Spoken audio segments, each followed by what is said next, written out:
Hi guys, it's Jenny here and I'm back with another 12 by 12 process video for you today. This one's for the Kitaholic Kits using the gorgeous November kits. Now, what I've done is cut one of this month's exclusive cut files, which is a layerable wreath.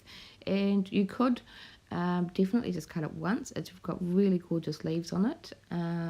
You could cut it twice, you could cut it 3 times, you could cut it 4 times, however many times you want. But the idea is to kind of layer them up and turn them a little so that all the leaves are kind of intertwined around each other. Now, I have done a layout recently on my channel using one of Paige's cut files, quite similar to this. And I really loved it, and the photos I'm using are for Christmas, so I thought I would kind of do it again, but do the wreath a little bit different. I mean, I'm no stranger to doing a large circular element on my page or doing a wreath on my layout. I love large circular elements. They kind of just draw your eye straight in, and then you can create kind of clusters and a visual triangle around them to draw your eye around the page. So it's something that I really love to do, so I'm going to do it again on this layout. Okay, so like I said, the photos are from Christmas a couple of years ago. It's Edison and I, and we gave her one present a little bit early. This was about the stage that she was actually really starting to understand about Santa, and she didn't mind him. She wasn't scared of him at this point. So we were ramping up the Christmas spirit, you could say, and we gave her a present early, the night before Christmas. It was the book called The Night Before Christmas. On Christmas Eve we gave it to her so we could read it to her, so we could kind of get her all really excited for Santa in the morning. And yeah, she was really happy about the book. And yeah, so what I've done is flick through the 12 by 12 pattern papers. These are all from Cocoa Vanilla Midnight collection, and the blue and white stripe really just spoke to me, so I ended up pulling that one out. And the wreath I have cut from white cardstock and a dark blue cardstock. I didn't have a direction when I cut the cut file of where I wanted to go, but I knew there was a lot of blue in the kit, and we were wearing blue. I was wearing blue. Eddie's got a bit of blue on in the photos as well, so I thought that that might be a good direction to go with. Okay, so I'm flicking through. This is for the Pink Fresh Studio Indigo Hills 2 die cut pack. I'm just flicking through that, pulling out pieces that I think I could use on the layout. We've got some frames, we've got a piece that could be my title, the florals, leaves, a journaling spot. Yeah, lots of little pieces that I think are perfect for this layout. Yeah, so I trimmed down my photos. I didn't want them to be so big, and I've backed them on some white cardstock. I've layered them on top of each other, and I'm just mounting a bit of foam behind them. And I love this frame. It's got a bit of purple and blue, and it brings in a little bit of the yellow that's in this collection as well. And I'm just going to start by forming basically my first cluster down here, and that's going to include my photo and my title and my journaling. So that's going to be my first initial large cluster on the page. I'm going to start with another one slightly to the left, bottom of the wreath. That will be my third cluster. That will end up being my third smallest one. I generally tend to do 3 clusters on a page. One generally includes my photo and my title. The second one will be slightly smaller than that, and then the last will be a somewhat smaller one. So we've got 3 different sizes of cluster just to bring interest to each of them. So you can see there we go, we've got the basis of my 3 clusters going, and that's forming a visual triangle around that wreath.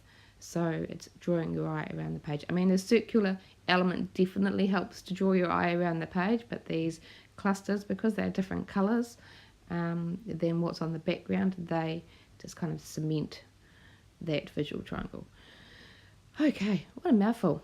Radio. So I'm just picking die cut pieces. I wanted to make sure that I included florals in each of those clusters. And I'm working on finding a spot for my journaling just to the left hand side, and that piece fits in there nicely. I'm going to add a little sentiment in each of those clusters. And the chipboard, I've forgotten about the chipboard, so we've got to bring in a few pieces from that just to bring a bit of texture, a bit of different texture. So I've got another floral piece and a chipboard, form of chipboard. I do end up tucking that up to the top, so we've got a bit of balance in that large cluster. We've got a florals on the bottom and the top of it. I bring in some frames now just to bring a different shape, and I've got a frame in that large first initial cluster, so I decided I should bring one into each of them, and I had trouble. You can see me trying to shake it off. The stickiness on the chipboard, the Pinkfish Studio chipboard stuff is super sticky. I ended up just peeling the adhesive off because I wasn't sure whether I wanted those frames and I didn't want them on my paper. So I've tucked a blue and white one in my second cluster to the left of the photo and a purple one up the top, and I quite like them. I've got some little chipboard hearts I'm going to dot around the page as well in each of those clusters. And I do try these little flowers, but I decide that they're not needed. They are kind of detracting from what's going on. So I'll take them off.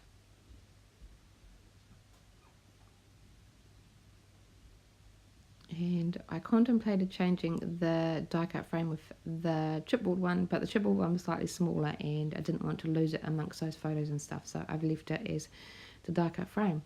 Right, I'm really happy with this, and I was really surprised. This layout only took me 45 minutes, not including cutting the cut file, but 45 minutes start to finish. Now that has to be the fastest layout I've made in a very long time. Everything just flowed beautifully. And I was really surprised that it only took me that long. So I've pretty much left the entire process in for you, so you can watch it all. So with the wreath, I'm just putting a dot of glue behind each of those layers and tucking it round. I'm not going to pull those clusters apart because I can guarantee you I will not get them back together. So a little bit of glue will suffice, it will hold them down. So I'm just working my way around that wreath, and then I can start with each of the clusters. So I'm going to start with my main one. I'm working from the bottom up, well, trying to. I'm going to glue pieces together that are connected, and then I can pick up pieces as one and get to the bottom layers, if that makes sense. I was just fluffing up some of the leaves a little bit there. I'm going to adhere down this chipboard floral piece. And trim off a bit of that die cut wreath and that floral piece, and I'm going to tuck that in into my photo, glue that down and support it with a little bit of adhesive foam,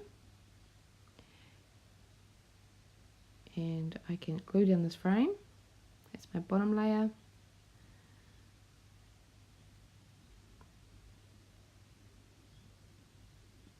and I can glue down my journaling spot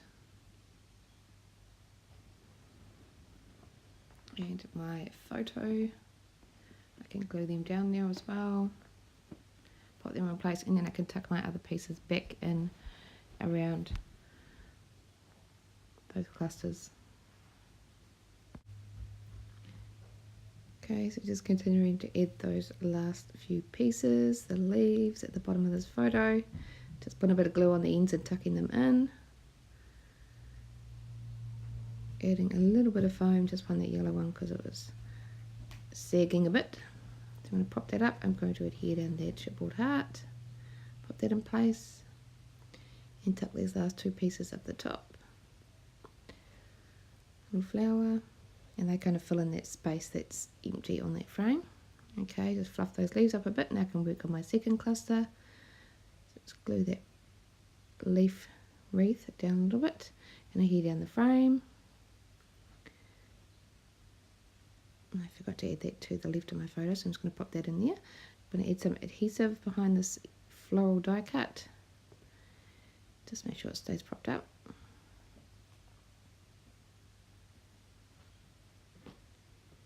And then I can pop that in place, and glue down my little heart. And pop my little sentiment in. When I get there.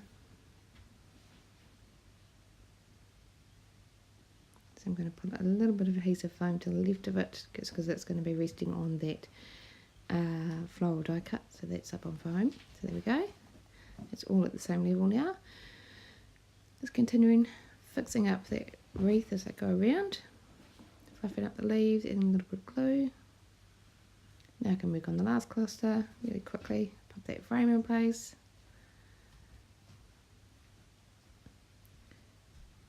This last floral die cut in place, Just adhere that down. And then I can glue my 2 little chipboard hearts in place. And my little sentiment. Just going to add that across there. So I want a little bit of adhesive foam, again, just so that it stays level with the floral die cut. And I can pop it in place. And there was a little offcut off on those die cuts, so I thought I'd better not waste it, so I just tucked it to the left. And I found another little chipboard sentiment that I really liked and wanted to include, so I'm going to tuck that down the bottom of my photo. That brings a bit of interest down there. And I saw these little word stickers on the Cocoa Vanilla Studios sticker sheet, so I'm going to add a few of them in it as well, just one in each of the clusters. I'm just going to find a home for them. This one says you and me. And we've got another one just up there, I think that one says captured. And then there was another one, I think that's wonderful, yeah, up the top, left hand. Just add a little bit more colour. I'm going to use some of the Pink Fresh Studio Enamel dots. I'm going to bring in the white, blue, and a bit of that minty green colour, because I want to bring in a bit more of that. There's some of that in the leaves. So I'm just going to do 3 in each cluster, one of each colour, in all different sizes. Got a little blue one up there, and I was looking at it thinking gold would really pop off this dark blue background, so I'm going to bring in some gold Liquitex acrylic ink. It's a really bright gold, so when I get there after that I'll quickly do my journaling. There we go, now I've got the gold Liquitex acrylic ink. Yes, like I said, it's a really bright gold and stands out beautifully on top of blue and dark colours. So got my little fine paintbrush, and I'm just splattering that around all the clusters and a little bit around the leaves on the wreath. And that's going to really pop once it's dry. Just add a little bit of that, and I decided white might be nice as well, so I'm going to bring in my white Liquitex acrylic ink. And I love this stuff, it dries really nice and opaque. You're not having to water down acrylic ink or have stuff that dries very light on your layout. This stuff is beautiful. So just a little bit of white Liquitex acrylic ink around the layout, and then after that, that'll be it for my process. Really quick process, really fun. I'm loving these kits, but until next time, bye guys.